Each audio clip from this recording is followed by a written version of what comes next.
네, 이슈 플러스 시작합니다. 오늘 첫 주제를 위해서 기자와 변호사님 둘 다 출연을 하고 있는데요. 김광산 변호사, 사회팀 이문영 기자 함께하고요. 두 분 어서 오십시오. 안녕하세요. 네, 지금 국회 상황 이야기부터 짧게 하고 주제 넘어가야 될 것 같은데 지금 아까 전해드린 대로 이태원 특검법은 국회 본회의를 통과했고요. 지금 최상병 특검과 관련해서 국회의장이 직권 상정을 했고요. 네, 그래서 현장 잠깐 연결해서 얘기를 좀 들어보죠. 어떤 상황인지. 되었습니다. 그러면 박주민 의원 나오셔서 제안 설명해 주시기 바랍니다.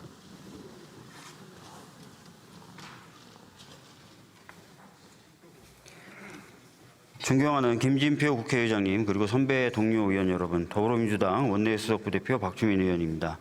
순직 해병 수사 방해 및 사건 은폐 등의 진상규명을 위한 특별검사의 임명 등에 관한 법률안에 대한 제안 설명을 드리도록 하겠습니다. 우선 법률안의 주요 내용을 간략히 설명드리겠습니다. 최혜병 특검법은 최혜병 사망사건 및 수사 외압의 진상규명을 위해 독립적인 지위를 가지는 특별검사의 임명과 그 직무 등에 관하여 필요한 사항을 정한 법안입니다. 특검법에서 규정하는 수사 대상은 최혜병 사망사건 그 자체, 그리고 이와 관련된 대통령실, 국방부, 해병대, 사령부, 경북지방경찰청 내 은폐, 무마, 회유 등 직무유기 및 직권남용과 이와 관련된 불법행위, 그리고 수사 과정에서 이와 관련하여 인지된 관련 사건들입니다. 특별검사는 대한변호사협회장으로부터 4명을 추천받아 이 중 2명을 교섭단체가 대통령에게 추천하고 대통령이 이 중 1명을 특별검사로 임명하게 됩니다. 특별검사는 20일간의 준비기간 이후에 70일 이내에 수사를 완료하고 1회에 한하여 수사기간을 30일 연장할 수 있도록 규정하였습니다. 또한 다른 특별검사법과 동일하게 수사 대상 사건에 대하여 국민의 알 권리 보장을 위해 피의 사실 이외의 수사 과정에 대해 언론 브리핑을 실시할 수 있도록 하였습니다. 최근 최혜병 사망 사건 및 이에 대한 은폐 의혹 사건에 대해 특검이 아닌 다른 수사기관의 수사 진행을 지켜보고 나서 특검 여부를 판단하자는 주장이 제기되고 있어 이에 대해서 간단히 한 말씀 드리도록 하겠습니다. 최혜병 사망 사건이야말로 특검을 도입해야 하는 대표적인 사건입니다. 지금 최혜병 사망 사건을 둘러싼 외압의 증거들이 온천하에 드러나고 있습니다. 경북경찰청에 이첩된 사건 기록 회수 당시 대통령실 공직기강 비서관이 국방부 법무관리관에게 전화를 건 사실까지 언론을 통해서 밝혀지고 있습니다. 이렇게 어떻게 보면 국가 최고의 권력기관이라고 할 수 있는 대통령실까지 연관되어 있다는 의혹을 받고 있는 사안에 대해서 성역 없이 수사할 수 있도록 한 것이 바로 공수처인데, 이 공수처는 수사 의지를 가지고 이 사건 수사하고 있음에도 불구하고 아시는 것처럼 워낙 규모가 작은 조직입니다. 그런데 이 공수처는 또한 이 사건 말고도 다른 많은 사건들을 동시에 진행하고 있습니다. 그래서 공수처의 수사 의지와는 상관없이 고발 8개월이 만에 핵심 피의자들에 대한 소환 조사를 시작했을 정도입니다. 따라서 보다 집중적이고 신속한 수사를 위해서는 이 사건을 전담하는 규모가 있고 매우 독립적인 별도의 수사기관이 필요합니다. 그래서 특검법의 통과가 매우 필요하다라는 말씀을 이 자리를 빌어서 드리도록 하겠습니다. 또한 이 특검법, 네, 이태원 특검법을 오늘 왜 반드시 본회의에서 처리를 해야 되는지에 대해서 민주당 박주민 원내수석 부대표의 발언을 들으셨는데요. 잠시 후에 이제 국회에서 어떻게 처리 과정을 밟을지 내용이 들어오는 대로 여러분께 전해드리도록 하겠습니다. 자, 오늘 이슈 플러스 첫 주제는 모아타운 골목 쪼개기 실태를 다루려고 하는데요. 이 기자, 이제 우리가 모아타운 사업을 악용해서 업자들이 이걸 투기를 하고 있는 그 실태를 MBC가 연속으로 보도를 하고 있지 않습니까? 예, 그렇습니다. 이 얘기를 좀 풀기에 앞서서 모아타운이 뭔지부터 좀 설명을 해야 될 것 같습니다. 네, 그 신축과 구축이 혼재된 주거 밀집 지역 같은 경우에는 기존의 대규모 재개발 방식으로는 개발이 불가능합니다. 그래서 서울시가 용도 지역을 좀 상향해서 아파트 더 많은 세대수를 지을 수 있도록 좀 해주고 행정 절차를 간소화해서 사업 기간도 단축시켜주는 그런 서울시의 주거 정책 사업이라고 볼 수 있습니다. 야, 그러니까 재개발 지역에서의 쪼개기 하면 입주권, 그러니까 아파트에 들어갈 수 있는 그 권리를 부여받기 위함인데 네. 그래서 단독주택을 부수고 좀 다세대 주택 이렇게 짓는 거잖아요. 그렇죠. 근데 골목 쪼개기가 굉장히 좀 생소한 개념이라서요. 설명해 주시면요. 네, 동네 골목길 도로를 보통은 나라 땅이라고 생각하시는 분들이 많이 있는데 그렇죠. 그런데 생각보다 많은 도로가 사유지입니다. 그런데 이 사유지들을 그 기획부동산으로 보이는 업체들이 한 10제곱미터, 그러니까 3평 정도 필지도로 3평 정도로 잘게 쪼개서 개인 투자자들에게 판매를 하는 거죠. 이렇게 판매를 할 때 업체들이 홍보하는 2가지 정도 포인트가 있는데요. 하나는 아까 보통 90제곱미터 정도 도로를 가지고 있으면 아파트 입주권, 그러니까 아파트에 들어갈 수 있는 권리를 받을 수 있거든요. 예. 그런데 10제곱미터씩 쪼갠다고 했잖아요. 때문에 이거는 아파트에 들어갈 수 있는 권리를 노리는 게 아니라 예. 모아타운으로 개발이 됐을 때 그 보상, 현금 청산을 갖다 더 많이 받을 수 있게 할 수 있다는 거고요. 또 하나는 90제곱미터 정도의 도로를 가지야지만 입주권이 나오는데 예. 예를 들어 80제곱미터 정도의 도로를 가진 사람들은 10이 입주권을 필요한 거죠. 예. 그렇죠. 그래서 그 10제곱미터를 더 추가로 필요하는 사람들이 있기 때문에 그 사람들에게 더 비싸게 팔아먹을 수 있다, 팔 수 있다라고 사람들을 유인하는 거죠. 그 모아타운 내에 그렇게 쪼개진 골목길이 서울에 얼마나 돼요? 저희가 취재를 해봤더니 중랑구, 서대문구에서 저희가 처음으로 취재를 시작했습니다. 한 500평 정도, 1,800제곱미터 정도 되는 예. 땅을 지금 필지를 보시면 필지가 나오나요? 잠깐만요. 지금 제가 화면 나오고 있는 것 여러분께 그러면 설명을 투표를 해드리면 마치겠습니다. 여당은 지금 다 퇴장을 한 상황이고요. 민주당, 야당이 지금 단독으로 처리를 한 것 같습니다. 그래서 단독으로 지금 법률안이 최상병 특검 법률안이 국회를 투표 통과한 결과를 것 같은데요. 말씀드리겠습니다. 들어보시죠. 재석 168인 중 찬성 168인으로서 순직 해병 수사 방해 및 사건 은폐 등의 진상규명을 위한 특별검사의 임명 등에 관한 법률안은 가결되었음을 선포합니다. 5분 자유발언에 앞서 의원님들께 한 말씀 간곡히 드리겠습니다. 21대 국회 임기가 얼마 남지 않았습니다. 무엇보다 연금개혁을 이뤄내야 하는 역사적 책임이 우리 21대 국회에 있습니다. 만약 이번 임기 내에 연금개혁 법안을 통과시키지 않는다면 매 5년마다 재정 재개선을 통해 현행 연금제도의 건전성에 대한 문제 제기가 있었음에도 국회가 무려 17년간이나 미뤄오다 또다시 미룬다는 국민의 비판을 피하지 못할 것입니다. 네, 이 기자 잠깐만 기다려 주시고요. 네. 그래서 민주당 단독 표결로 최상병 특검법은 국회 본회의를 통과했습니다. 예. 일단 최상병 특검법은 이제 뭐 다 아실 거예요. 이제 최상병이 이제 해병대 대원인데 이제 수해가 나가지고 이제 실종자를 찾다가 이제 사망한 사건인데 그 당시에 그 수해 지역에 투입이 됐을 때는 이제 민원 지원 업무였어요. 그래서 아무런 장비도 갖추지 않고 그냥 해병대 티셔츠만 입고 네. 사실 갔는데 결국 실종자 수색에 나서다가 이제 불어난 물에 휩쓸려서 떠내려가면서 이제 사망한 그런 사건인데 예. 지금 최상병과 관련된 조사가요. 하나는 그러면 최상병의 어떤 사망과 관련해서 누가 책임이 있느냐. 이게 업무상 과실치사인데 예. 이 부분에 대해서 이제 경찰서 수사를 하고 있고요.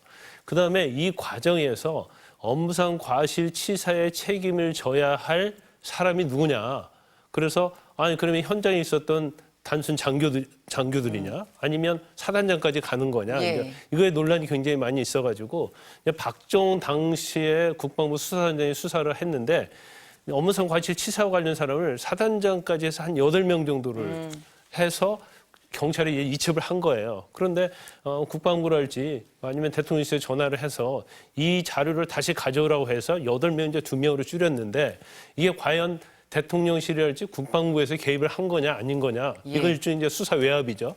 이 부분에 대해서 민주당이 고발해서 공수처에서 또 수사를 하고 있어요. 그러니까 경찰청과 공수처에서 수사를 하고 있는 거죠. 예. 그런데 이제 공수처의 특징이 지금은 사실 수사할 사람이 많지 않고 지금 수사가 계속적으로 늘어지고 있거든요. 그래서 이제 민주당 입장에서는 특검을 통해서 이걸 수사를 해야 한다는 거였고 그다음에 지금 대통령실 입장에서는 이거 자체는 사실은 이미 경찰과 공수처에 수사하고 있기 때문에 그걸 끝난 다음에 특검을 하자 이제 그런 취지였거든요. 예. 그런데 이제 민주당에서는 뭐 그렇게 하면 이제 시간이 너무 늘어지기 때문에 이번 21대 임기가 끝나기 전에 최상병 특검법을 통과시켜서 반드시 특검을 해야 한다. 예. 이런 의지가 오늘 관철이 된 거죠. 알겠습니다. 최상병 특검법은 결국 최상병의 그 사망 원인을 밝혀야 되고 수사에 개입이 있었는지 그 여부도 밝혀내게 될 텐데요. 국민의힘은 모두 퇴장한 상황에서 민주당 단독으로 법안은 처리가 됐고 이제 대통령의 제2요구권이 행사될지 그 부분을 지켜봐야겠습니다. 아까 하던 얘기 계속할까요? 이문영 기자. 네, 저희가 처음으로 발견했던 지역은 서대문구 모아타운 지역이었는데요. 여기 1,800제곱미터 정도 되는 도로가 있습니다.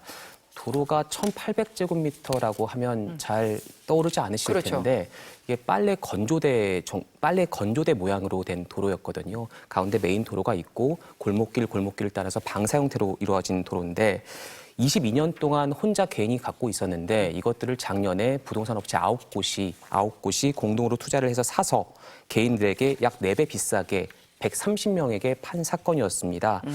이 모아타운 지역 같은 경우에는 굉장히 작은 곳이라 네. 285가구 정도가 있었는데요. 갑자기 소유자가 130명이 늘어나 버린 거죠. 그런데 이런 모아타운 지역이 서울에 85곳이 있거든요. 저희가 취재 범위를 좀 확대해서 서대문구뿐만 아니라 다른 모아타운 지역에도 이런 사업장들이 없을까 확인을 해봤더니 그래서 좀 전역까지 확대를 한 거예요? 굉장히 많을 텐데요. 예, 그렇습니다. 종로, 중랑, 동작 등 8개 자치구에서 저희가 확인을 좀 했습니다. 이게 저희가 지금 혼자 다 한 건 아니고 예. 저희 팀원 2명과 함께 한 달 반 정도 작업을 했거든요. 근데 이게 서울에서 작년에 이런 도로 지분 거래가 한 2,700건 정도가 있었습니다. 그렇다 보니까 저희가 이 모든 것들을 다 수작업으로 했는데 완전하진 않겠죠. 그래서 저희 MBC 보도 이후에 이 모든 데이터를 가지고 있는 서울시가 전수조사에 다시 착수를 했고요. 더 많은 골목길 지분 쪼개기 거래들이 발견될 것으로 보입니다. 변호사님, 그러니까 이게 근본적인 질문일 수 있는데 이 땅이 10배 오른다 이 얘기를 들으면 혹하죠. 근데 사실은 또 반대로 생각해 보면 10배씩이나 오르는 땅을 누가 팔겠습니까? 이제 상식적인 수준은 예, 그래요. 예. 그런데 이제 우리가 보통 사기라고 하는 것이 이제 사람을 현혹시키는 건데 그 현혹의 수단이 속이는 거고 기망하고 거짓말하는 거거든요. 예. 그런데 이제 아마 본인들이 이제 공시지가 정도에 샀을 텐데 이 10배, 20배 경우에 따른 40배 오른다 이렇게 이 얘기하는 것은 사실 만약에 그런 가능성이 전혀 없다고 하면 이건 이제 사기죄에 해당이 된다고 볼 수가 있어요. 그런데 우리가 보통 이제 땅을 매입하고 매수할 때는 보면 땅의 어떤 가치를 판단하잖아요. 예. 근데 이제 골목길은 가치가 전혀 없거든요. 그러면 그래서 기준이 없기 때문에. 그렇죠. 기준도 없고요. 땅이 팔리지가 않죠. 팔려고 예, 해도. 예, 그렇죠. 그러니까 이 땅을 쪼개기가 아니고 그냥 한 사람이 가지고 있다 하더라도 누가 이거 길로 이용되고 있는데 누가 사겠습니까? 사지 않을 거예요. 그런데 이제 이런 식으로 하는데 팔 때는 상당히 과정이 돼 있을 거라 보고요. 아마 그 지금 뭐 10배, 20배 오른다는데 이거 자체도 사실은 제가 볼 때는 이제 거짓말일 가능성이 크고 예. 이제 중요한 것 중에 하나는 아마 모아타운으로 이 지역은 반드시 될 것이다. 그러니까 이제 이게 개발 호재가 있으니까 그렇죠. 이거를 사기만 하면 그렇게 큰 이득을 볼 수 있다는 그런데 이제 거잖아요. 모아타운이 될 수도 있고 안 될 수도 있잖아요. 예. 그건 심사가 다 돼야 하는 거고 이제 이미 확정이 된 상태인 경우면 좀 다른 얘기가 되겠지만 그 다음에 이거 자체가 이제 그 일반적으로 보면 이제 재개발에서 이제 쪼개기가 지나치는 경우에는 또 배제하는 기준이 있고 또 권리 산정 일을 할 때도 미리 너무나 쪼개기가 있으면 이제 권리 산정의 기준을 또 바꾸는 경우가 많이 있습니다. 그러면 사실 이 땅은 팔고 싶어도 팔 수가 없고 어떻게 보면 자기 자손 몇 대까지 가도 팔 수 없는 경우가 있어요. 그래서 이제 그러한 것이 뻔히 드러남에도 불구하고 팔았다고 한다면 예. 이제 부동산 업자가 사기죄의 책임을 지고 또 손해배상의 책임을 져야겠죠. 그러면 이렇게 쪼개서 팔 때는 그 업체들은 뭐라고 하면서 판 거예요? 보통 이 업체들이 팔 때 한 4배 정도 수익을 보고 팔았다고 말씀을 드렸잖아요. 예. 판매를 하면서 최고 많으면 10배까지 오를 수 있다라고 했는데 저희가 그래서 궁금해서 예. 이 업체들 직접 찾아가서 물어봤습니다. 이 도대체 10배까지 오를 수 있는 근거가 무엇이냐라고 했더니 이 업체들 대부분이 등기부 등본상에 올라 있는 사업지를 저희가 찾아가 봤는데 대부분 다 공유 오피스였어요. 공유 오피스였고 그러니까 만날 수가 없었겠네요. 그렇죠. 그리고 만난 분들도 자기는 그런 말이 한 적이 없다라고 잡아떼거나 아니면 저희가 취재 응해달라고 했을 때 경찰을 부르면서 취재를 거부하거나 이런 경우들이었습니다. 그러니까 증거를 찾을 수가 없는 거잖아요, 변호사님. 그렇죠. 이제 이전에 이제 우리가 이걸 기획부동산이라고 해요. 그러니까 쓸모없는 땅을 이제 쓸모 있고 나중에 어떤 수익을 얻을 수 있는 것처럼 이제 가장을 해서 이제 파는 건데, 예. 뭐 사는 사람 입장에 보면 당연히 수익이 날 거라고 그 말에 이제 속아서 이렇게 샀다고 볼 수가 있는데, 이전에 기획부동산은 주로요, 뭐 아주 외지에 있는 땅, 뭐 임야 그런데 해서 또 맹지. 맹지는 엄청나게 싸거든요. 길이 없기 때문에. 네. 이런 걸 가지고 사기치는 경우가 굉장히 많았는데, 이건 이제 모아텀이라는 제도가 들어서면서 이제 신종 사기 수법이 될 수 있다 이렇게 보거든요. 그러면 본인들은 뭐 그렇게 과장되게 얘기한 적이 없다 이렇게 얘기하고 있지만 이제 이거에 대한 사실관계는 이제 땅을 산 사람을 상대로 들어봐야겠죠. 그러면 이 사람들이 단순히 이거 10배 오를 수도 있다 이 얘기 듣고 샀겠습니까? 뭔가 확실한 뭔가 언지를 줬기 때문에 그게 근거해서 샀을 거예요. 그래서 아마 모아타운이 진행이 안 되거나 또 모아타운이 진행된다 하더라도 이게 원래 산 가격보다도 낮은 가격에서 거래가 돼서 손해를 보게 된다고 한다면 예. 이건 당연히 이제 법적 비화가 될 수 있고. 그럼 뭐 홍보, 사기죄, 뭐 이런 홍보를 한 것에 대해서 사기죄, 뭐 이런 법적 책임을 물을 수 있는 그 거예요. 물을 수 있죠. 그런데 이제 아까 이 기자께서 말씀하신 것처럼 이 사람들은 이제 공유 오피스, 그러니까 뭔가 정상적으로 회사 활동을 하면서 부동산 업체를 운영하는 사람들이 아니기 때문에 예. 그냥 팔면 이건 완전히 분해되는 거예요. 그렇기 때문에 사실은 나중에 어떤 법적 책임을 물으려고 해도 예. 아마 그 인적사항도 좀 찾기 힘들 거고 이제 흔적을 남기지 않을 거예요. 그러다 보면 예. 이제 피해는 고스란히 땅을 산 사람들에게 돌아갈 수 없는 상황이 올 수가 있는 거죠. 그러면 이 땅을 산 사람들이 땅을 살 때 부동산 업체가 산 가격의 4배를 내가 주고 샀다. 이걸 알고 샀을까요? 당연히 몰랐죠. 네. 투자자들은 몰랐다고 하고 있고요. 모를 수밖에 없었던 이유는 이 기획부동산들이 땅을 사고 나서 본인들이 얼마의 땅을 샀는지 등기에 오르기까지 보통 한 달 정도의 시간이 걸립니다. 그런데 예. 투자가 된 내역들을 보면 그 한 달 이내에 모든 땅 거래들이 다 이루어져 있거든요. 때문에 투자자들은 알 수가 없습니다. 그래요. 그러면 사실은 그러니까 우리는 등기부 등본 보고 뭔가 기록이 없으면 실체가 없는 거라고 생각을 하는 거잖아요. 근데 이게 이제 맹점이 뭐냐면요. 예. 이제 아마 사신 분들이 법적인 걸 몰라서 그런데 지금 쪼개기를 파는데 사실은 10제곱미터로 쪼개면 분필이 안 됩니다. 이게 자기 독립적 소유가 안 되고 이제 공유가 돼요. 그러면 130명이 공유가 된다고 한다면 팔 때도 사실은 130명이 일치가 돼야지 이걸 팔 수가 있어요. 누가 반대를 하면 공동 운명처로 묶이는 그렇죠. 거구만요. 지분밖에 안 가져가기 때문에 누가 지분 가져가면 집도 질 수 없고 그다음에 이거 자체도 사실은 이제 입주권을 받는 데서 문제가 생기기 때문에 어느 누구도 이걸 사지 않으려고 할 거예요. 그러면 아니 그 땅 한 필지가 있는데 그게 소유자가 130명이라고 해봐요. 그럼 이거 서로 의견도 조율도 어렵고 땅 팔기도 어렵고 그렇단 그러면 지금 말이에요. 피해자들은 구제받을 수 있는 방법은 뭐가 있습니까? 이제 물론 뭐 할 수 있는 법적인 것은 이제 원칙적으로 얘기하면 형사고소, 뭐 사기죄로 고소하는 방법이 있고 또 그게 안 될 때 이제 민사상 손해배상을 청구할 수 있는데 예. 뭐 아까 제가 말씀드린 것처럼 이제 판매하는 업체가 그렇게 특정돼 있지 않고 그다음에 경제적 여력도 없고 이 돈을 이미 자기들이 받아서 나눠 가졌을 거예요. 예. 그러면 그 사람들은 또 재산도 없기 때문에 형사고소에서 처벌받는다고 해서 합의할 수 있는 재정적 여력이 안 될 것이고 또 민사로 이긴다 할지라도 사실 이기기가 쉽지 않지만 이긴다 할지라도 이 민사 판결문을 가지고 그 사람들 재산이 없기 때문에 예. 재산을 집행하기 어려워요. 그러니까 굉장히 피해 구제는 굉장히 받기 어렵다 이렇게 볼 수 있습니다. 서울시가 그럼 어떤 대책을 갖고 있어요? 우선 서울시는 위법 행위가 있었는지 여부를 확인하기 위해서 피해 신고들을 적극적으로 독려를 하고 있고요. 그 과정에서 세금은 제대로 냈는지 등을 갖다 확인하기 위해서 국세청에게 협조를 요구한 상황입니다.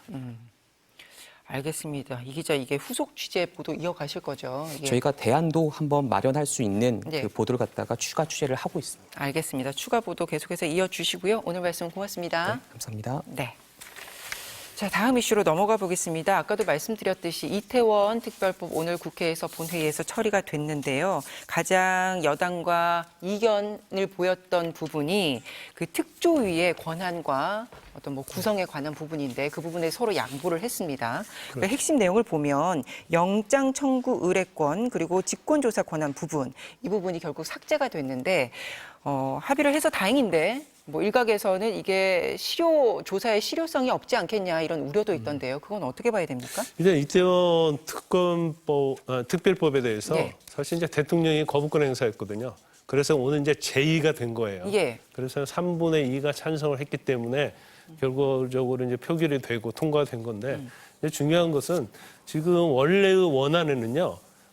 제일 중요한 것 중에 하나가 일단 진상규명을 위해서 그 형사재판이 진행 중이다랄지 아니면 형사재판이 확정됐다랄지 아니면 수사가 중지됐다랄지 아니면 이미 죄가 안 된다고 해서 경찰이 검찰에 불송치 결정한 경우에 있어서는 어떤 문건이나 자료를 제출 명령을 할 수 있도록 돼 있었는데 이제 이 조항을 지운 거고요. 예. 이제 삭제를 한 거고.